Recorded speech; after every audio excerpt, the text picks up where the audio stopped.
igual que en un escenario. Qué bueno, venir con estas risas, Tenemos acá dos. Él es Pedro. Está bien.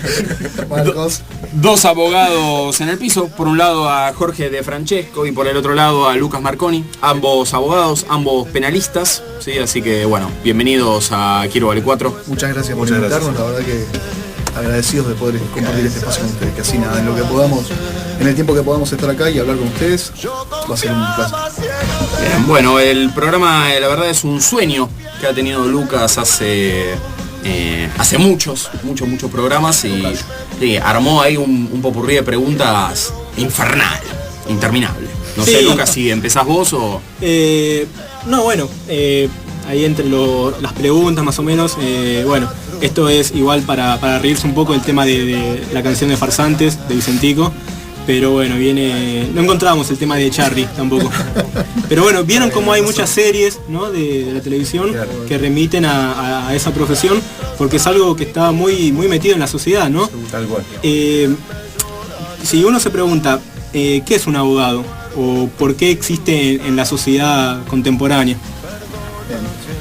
Es una respuesta que es bastante compleja de responder. No creo que haya una respuesta, pero creo que, bueno, en alguna medida, quienes en algún día tuvimos la decisión de estudiar esta hermosa carrera, esta hermosa profesión, entendimos que, bueno, en lo particular yo empecé a estudiar el derecho porque entendí que es una herramienta para poder pelear por los derechos que otros no pueden tener.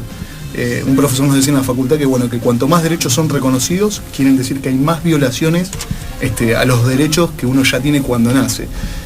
Y bueno, y es el derecho una herramienta por la cual... Disculpame que te vuelva, es interesante ese concepto. Mientras más derechos hay, es porque más se han violado. Exactamente, o sea, cuanto más derechos se crean, cuanto más leyes hay, quiere decir que en algún momento más derechos han sido vulnerados. Por eso es necesario que alguien reconozca el derecho que alguien tiene para que pueda luego ser defendido.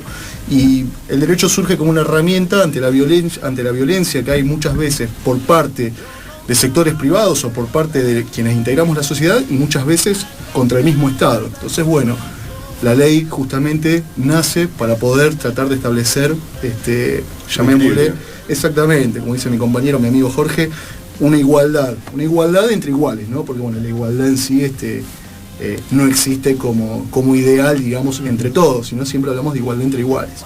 Aparte también una realidad, si bien no hay que ser hipócritas, uno vive de esto, si cobra honorarios o cobra un sueldo, como en el caso de mi compañero, es lindo poder hacer algo tan gratificante como yo le contaba a él antes de entrar acá. Me pasó con, entre comillas, una clienta. Estábamos del lado del particular damnificado y que, por un... Claro, ajá. Yo le explico más o menos para que se entienda. Sería, en provincia existe la figura del particular damnificado, que sería un sinónimo de lo que existe en capital, el querellante. Sería la gente que quedaría, que pertenece a la parte de la víctima. Sí, sí. Por ejemplo, un homicidio, la hermana que aún está con vida sería un particular damnificado, en provincia o en capital un querellante. Y bueno, llegar a una sentencia favorable y bueno, que se llegue a la realidad, realmente lo que nosotros consideramos que fue justicia, y que esta persona con lágrimas en los ojos te abrace y te diga, gracias doctor. Y bueno, es muy gratificante para uno. Si bien es como te decía, es verdad que, bueno, obviamente cobramos unos honorarios, pero es lindo tener esa parte, viste, de decir, hicimos algo bueno por el otro. Yendo al espíritu de la pregunta, también la realidad es que, bueno, que la gente tiene la imagen de que los abogados somos todos mafiosos, chantas, hay un poco esa imagen, pero la realidad es que también, así, y no quiero ir en contra de mi amigo Matías, la realidad es que así como hay buenos médicos, hay malos médicos, hay buenos abogados, hay malos abogados. O sea, estamos dentro de la misma generalidad, lo que pasa es que estamos en un lugar muy complicado y muy discutible, que es la justicia. Entonces es un punto muy sensible, el cual genera todas estas discordias. Claro, se dice que uno no es mejor profesional de lo que es como persona. Y eso resume, digamos, lo mismo periodista. Muy bien descrito. Claro. Siguiendo más también por este eje personal de qué es, ¿no? ¿Qué piensan ustedes de qué es la abogacía, el abogado? ¿Por qué decidieron ustedes estudiar abogacía? ¿Cuál es el perfil de un estudiante que quizás está en el secundario o está dando sus primeros pasos en abogacía? ¿Cómo es ese perfil de esa persona que se está por dedicar al derecho? O sea, ¿le tiene que gustar leer? Tal cual. Memorizar. más. Argumentar, teatralizar, Bueno, defender las causas. El derecho justas. es pensar, no es, la gente se piensa que estudiar derecho es tener memoria y estudiar leyes y acordársela. No, en realidad, a ver, todos estudiamos como en cualquier otra carrera, todos tenemos un método, pero la realidad es que el derecho exige pensar, o sea, uno cuando va a un juicio tiene que pensar qué es lo que va a defender, de qué forma, y armar una estrategia. Bueno, eso se hace razonando, no se hace repitiendo como loro lo que dice una ley. En todo caso se la puede citar, pero bueno, por supuesto que hay que leer mucho, por supuesto. Y es más, me hiciste acordar, así a modo de chiste, si se quiere decir, un docente en una de las primeras materias, que era Introducción al Derecho, en la Facultad de La Matanza, decía que es una profesión para gente con colas chatas.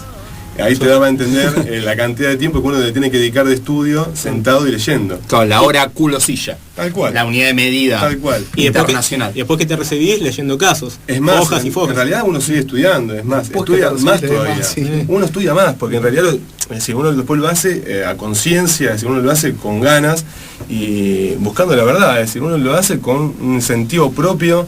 Después depende de cada uno, ¿no? Es como hablábamos de decir, hay buenos o malos, uno siempre trata de hacer lo mejor que uno puede.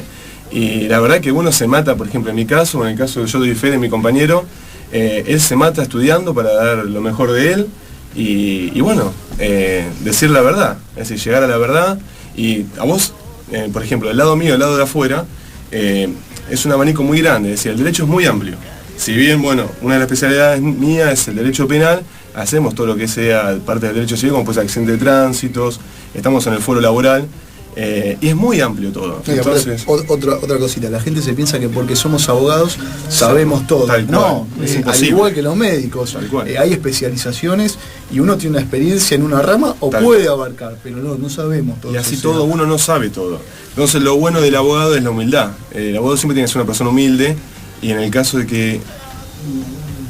Perdón, Sí, sí. No, sí. En el caso de que uno no sepa algo, preguntarlo, porque todos somos humanos, no somos una computadora, no somos Wikipedia, somos... día a día hay que actualizarse y Tal bueno, cual. informarse. Bien, ya nos metimos un poquito en las especialidades, ¿no? En lo penal. ¿Por qué eligieron esta especialidad? ¿No es un poco riesgosa? ¿No tuvieron miedo en ese momento? ¿Por qué lo eligieron? A ver, hay un poco de mito y hay un poco de verdad.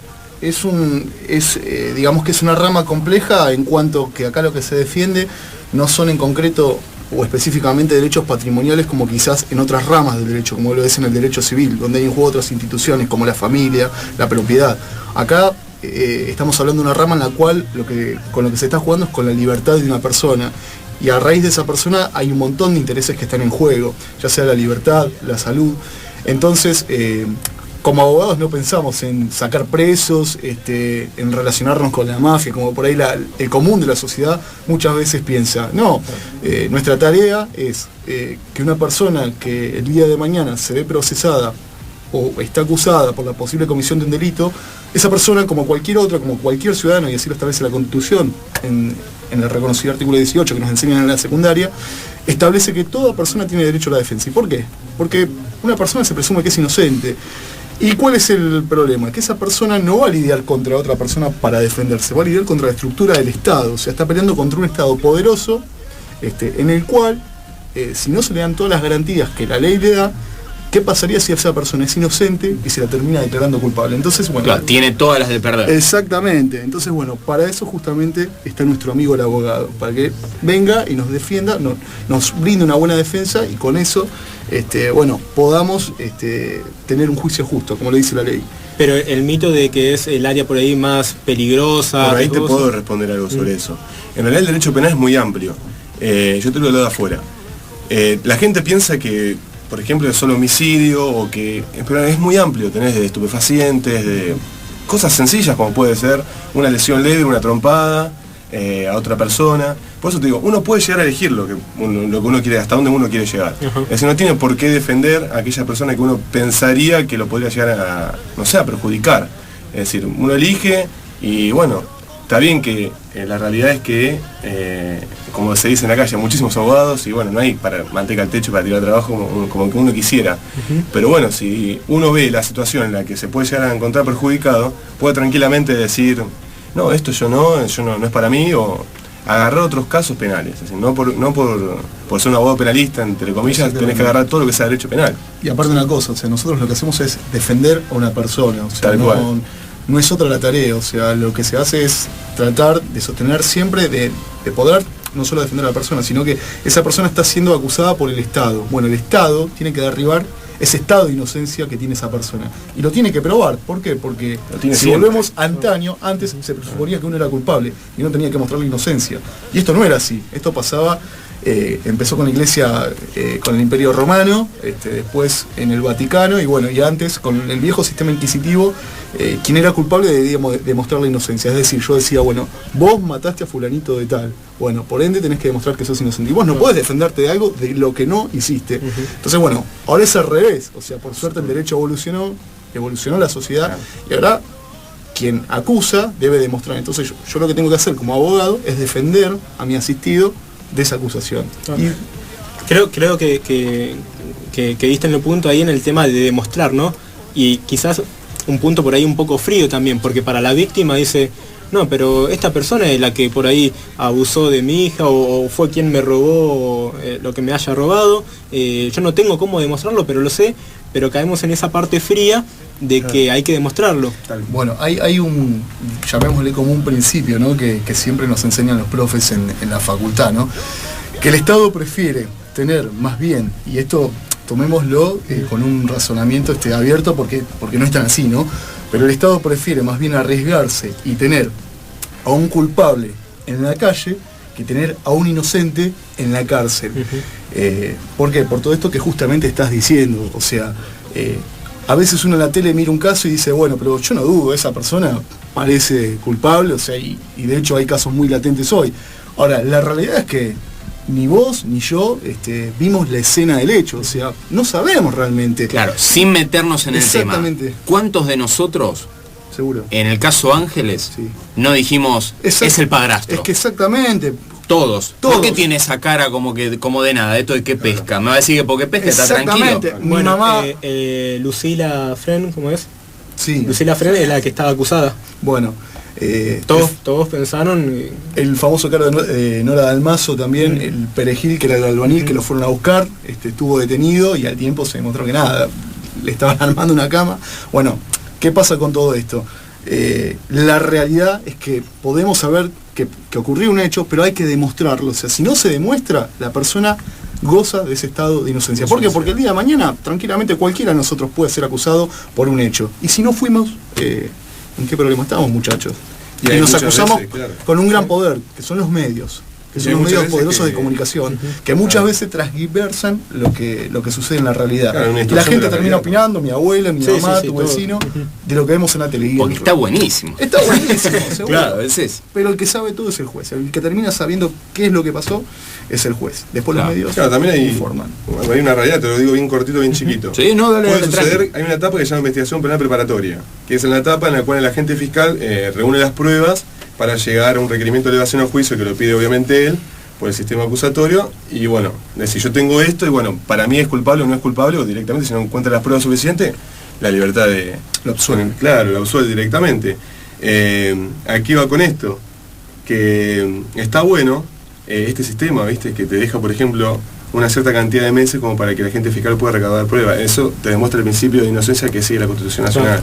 Y todo el debido procedimiento que proceso se del debe artículo respetar. 18. Justamente hay un proceso por el cual parte Claro. por parte uno va investigando, el fiscal investiga, Tal cual. se aportan pruebas. Obviamente el se le defensor alega. corre un traslado Claro. al abogado defensor, que puede ser un particular o oficial, dependiendo, bueno, de si el imputado tiene dinero para tener una parte privada o lo que sea. Y bueno, y siempre está el derecho constitucional de asistirlo y oponerse a todas las pruebas que encuentre el fiscal. Bien, bueno, vos es que dejamos acá una pregunta para luego de la pausa, del doctor Fernando Fursi. No sé si Sí. será amigo de ustedes. Sí, Ah, conocido miraron, colega. miraron hacia arriba como Un las que habremos vivido con el doctor. Un conocido colega. ¿Qué pregunta? ¿Hacia dónde ven ellos que se enfocará el derecho como carrera universitaria en el futuro? Mamita dice que es muy interesante lo que están diciendo y manda saludos. ¿Sí? Gracias. No lo respondan ahora. Vamos a ir a mencionar, ¿sí?, a lo que son los ganadores de los vouchers de Nacampop. La consigna del día era muy simple, muy amigable. En el Día de la Radiodifusión Argentina, ¿qué canción de la radio te hace colgarte, perder la cabeza, olvidarte de todo? Y lo tenemos acá al encargado oficial, el operador de los tableros, Ignacio Chicho Rezano, que nos mencionará los 2 ganadores de los vouchers para darse una panzada en Nacan Pop. Muy bien, el primer ganador es una mujer, Paola Cámpora, dice que me cuelgo con Latinoamérica de Calle 13. Y el segundo ganador es Facu KSK, que el apellido es Kraselnik, así sí, espero que se pronuncie. Dice caña seca y un membrillo, de Los Redondos. De Los Redondos. Y nos pone feliz día de la radio para todos los que forman parte y me anoto por los vouchers para comer algo rico en Nacan Pop. Así que bueno, entonces Facundo Kraselnik y mencionaste a Paola Cámpora. Ellos 2 han ganado los vouchers de Nacan Pop, de quien escuchamos ahora el auspicio. Y hoy que me lloras de veras, Nacan Pop, come bien al mejor precio. Nacan Pop, come carne de verdad. Nacan Pop, 24 horas abierto. Es Nacan Pop, Nacan Pop, nacional y popular.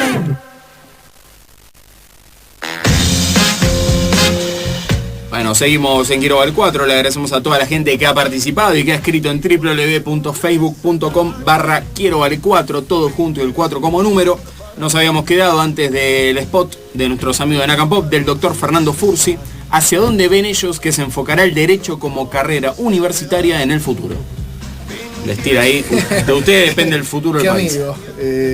Y es una carrera, es una de las carreras más antiguas que hay desde que existe la humanidad. Como la prostitución. Exactamente, tal cual, la delincuencia. Sí, a pie. Vamos de la mano. No sé, una respuesta concreta de eso, lo primero que se me ocurre desde el punto de vista económico, Elijan otra carrera. eligen otra carrera si tenemos menos competencia. Pero nada, desde el punto de vista académico, bienvenido sea. Los abogados nunca están de más. Es una de las profesiones más antiguas y bueno, y hay lugar para todos, que así quienes quieran emprenderla, bienvenidos sean, es apasionante, es hermosa y bueno, y quienes hace yo la verdad que la venimos transitando, no nos arrepentimos yo de haber hacer elijo la misma como carrera. medio de día. Aparte es una carrera que te forma, es decir, más allá de que uno, por ejemplo, no siga con la idea de ejercer la profesión, ya sea, no sé, en el Poder Judicial, como ejerciendo con la matrícula, o estando dentro de una empresa, te forma directamente, porque te doy un ejemplo. Nosotros tenemos materias de sociología, de filosofía, de historia del derecho, es muy amplio, es decir, tenemos un abanico social gigante. Entonces eso nos da muchas posibilidades, a nivel laboral también, ya te digo, sin ejercer el derecho. Porque podemos entrar hasta en la parte de, no sé, de recursos humanos y orientar nuestra parte social. Es muy amplio, aparte te forma muchísimo. Y dejarme decir unas palabritas nada más de la Facultad de La Matanza, en la cual somos egresados ambos, y estamos muy contentos, si bien no es Harvard, pero estamos muy contentos. Estamos orgullosos. Claro, muy orgullosos de ser matanceros. Seguro. Y la realidad es que una cosa que nos encantó de esa universidad es que por cada materia nosotros teníamos que leer una obra literaria. Ya sea un bestseller o la que sea, la que... Por cada materia. Por cada materia son 40 materias, de las cuales serían 36. ¿Por qué? Porque hay unas materias en inglés y computación, bueno, en eso no. Pero en las 36 materias, por cada obra, es decir, por cada materia, teníamos que leer una obra literaria, que se intentaba asimilar a la materia que estamos cursando. Y ahí te da un pie más de la intención de, por ejemplo, la Universidad de La Matanza, de que vos tengas un abanico más amplio y una cultura general. Bueno, eso está bueno. Es una carrera muy linda. Está bueno para copiar otras facultades. Tal ¿no? cual, me parece espectacular, por eso lo vengo a comunicar en este medio, para que bueno, es una Y idea algo, linda. esto no sé si tomarlo como un chivo, ¿no? Pero hay algo que pasa para quienes egresamos de esa universidad. La realidad que lo que hoy está pasando es que el 90% de la población que está egresando de esa universidad proviene de familias laburantes. Claro. Esto quiere decir que la gente que accede a esa universidad proviene de unas clases sociales que antes no tenían acceso a ese tipo de universidad, lo cual implica un orgullo bastante grande para nosotros. Está bueno eso. Y por ahí, por el último eje de preguntas, ya habían mencionado un poco de lo peligro, el la peligrosidad de tener una persona inocente adentro de la cárcel, o sea juzgado o no, porque sabemos que muchos de las personas, de los internos que hay en una penitenciaría, todavía no tienen el fallo, ¿cómo es? Todavía no tienen la sentencia firme. Exactamente. Entonces, bueno, la pregunta que va es, ¿qué análisis hacen del régimen penitenciario? O no sé si tiene que ver con lo mismo, pero este tema de la pregunta la realidad es que no hace falta ser abogado para saber que el régimen penal y el régimen penitenciario está obsoleto, no sirve. La realidad es esta, la Constitución dice que cuando una persona tiene una sentencia firme debe ir a la cárcel para restituirse, para resociabilizarse, o sea, se presupone que va a ir a la cárcel para poder recuperarse y salir a la sociedad. Cualquiera de nosotros sabe, vos, lo sé yo, lo sabe mi mamá, que eso no sucede. La realidad es que cuando una persona es condenada y va a la cárcel, va a salir 10 veces peor de lo que entra. Hoy nos preguntamos, queremos que no haya más delincuencia, hablamos del tema de la inseguridad, y por supuesto que yo en lo particular no sé cuál es la solución, pero decimos, ¿cómo se mejora todo ese sistema? Porque una persona va a la cárcel, se destruyen los vínculos familiares. Hay chicos que nacen con el padre, tienen 2 años y los padres son condenados a penas muy altas, y al padre no lo van a ver durante 20 años. Se destruye una familia, se destruye una economía. Por supuesto, seguramente esa persona tampoco podría estar en libertad, porque la realidad es que es una persona peligrosa, que genera un peligro jurídico para la sociedad. Pero la realidad es que la persona cuando sale, en un gran porcentaje de la escala, vuelve a reincidir. Por ende, si esa persona cuando sale no tiene trabajo, ¿quién le va a dar trabajo a un delincuente? Hoy en día no seamos hipócritas, nadie se lo quiere dar. ¿Cómo pretendemos que esa persona no vuelva a delinquir? Entonces, bueno, va a un lugar donde lo van a lastimar, donde van a abusar de él sexualmente, donde pierde el vínculo con la sociedad, no va a tener ningún tipo de educación. Entonces, nos preguntamos de qué sirve. La respuesta mucho no la encontramos. Yo durante varios tiempo atrás me preguntaba, ¿no? Este tema de la inseguridad, ¿cuál sería la solución? Que por ahí todos nos los preguntamos, ¿no? Y no por creerme el dueño de la verdad, pero tratar de pensar, y creía que a largo plazo hay que los efectos de una buena educación, ¿no? Dar buena educación, crear colegios, qué sé yo. Pero en el corto plazo, yo siempre lo pensaba, y creo que hay gente que me van a ganar enemigos, pero por ahí reformar todo lo que tiene que ver con las cárceles, hacerlas más modernas, que los presos estén bien. Hay una encuesta que está en uno de los libros de Cunio Libarona, que es un conocido abogado penalista, y es verídica, la pueden certificar. Hay una de las cárceles en las cuales se puede estudiar una carrera universitaria, como es abogacía. Del 100% que egresa con un título, solo el 5% vuelve a reincidir. Contra del 100% de la gente que no estudia, en una estadística de hace más de 10 años, el 70% volvió a reincidir. ¿Qué quiere decir eso? Que si una persona se educa, tiene trabajo, está rodeado de valores, es muy probable que esa persona no va a delinquir. Porque hay algo que pasa, y yo lo veo, yo trabajo en la justicia penal. El 90%, por no decir el 99%, de los que vienen a notificarse de una sentencia o de una detención, uno se da cuenta que son pobres. Y con esto no estamos justificando nada, lo que estamos diciendo, qué casualidad, o sea, ¿por qué viene ese tipo de sector poblacional a una cárcel y por qué no vienen los famosos ladrones de guantes blancos? Entonces, la realidad es que, bueno, atacar eso, hablar de seguridad sería un tema que daría para largo y no sé si tendríamos una respuesta. Pero lo que sí es una respuesta por ahí un poco antipática para ciertos sectores, ¿no? Seguro. Es el día de hoy que se critica que los presos están cobrando un sueldo mínimo. Seguro. La realidad es esta, cualquier persona que está condenada, no puede haber nunca una condena que la prohíba de trabajar. A ver, si una persona no trabaja, indirectamente está obligada a ir no digo obligada, ¿no? Pero digo indirectamente, ¿qué va a hacer? Si no consigue ningún medio. No, la pobreza genera delincuencia. La familia de esa persona. O pedís o robás. Exactamente. Los nenes que se ven en la calle, que hoy están pidiendo una moneda, seamos sinceros, muy probablemente el día de mañana van a estar enfrentando una causa penal. ¿Pero por qué? Porque la pobreza genera delincuencia, drogas, y eso hay que combatirlo desde el Estado, con políticas de educación, de salud, de trabajo, y mientras eso no cambie, lo que va a haber ahora son parches.